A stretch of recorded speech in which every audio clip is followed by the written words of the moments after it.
Hello, my people. He get one male lecturer where they chase one of his student's girlfriend.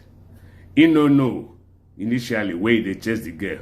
As he they chase him, they toast him. Nothing way know they tell the girl. Make the girl agree. The girl no agree. He try up, try down, try left, try right. The girl no agree. Now the lecturer comes sit down, come they wonder wetin make this girl no agree.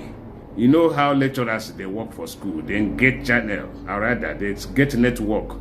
If this one they give, if one particular girl they give one particular lecturer some headache, he know how he go take connect the person where the girl they do in course. The person go finish the job for them. So I think they wonder. Now he come find out say the person where they made this girl no they agree for her. Now one student where they do his own course. Now he come think what he go do, come confront that student. Come tell and say, oh boy, they say now you they befriend this girl. Now the student where they surprised, just they look at. He says, see, for this school, now you make this girl no agree for me. For this school, I go show you.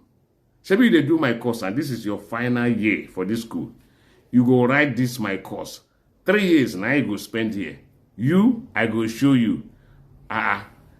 The student look and say, sir, you say you go show me? Yes, I go show you for this school. Oga. If you want show me, I know what you want show me now. So no need to worry. What you want show me no pass correct Udu expo where I go take pass your course for this year. The lecturer nearly faint. My people, now so if you beg, make una help me. Follow, share, and the like. And anything where they una mind, make una write for comment section. I go respond once I see them. Alright guys, catch you.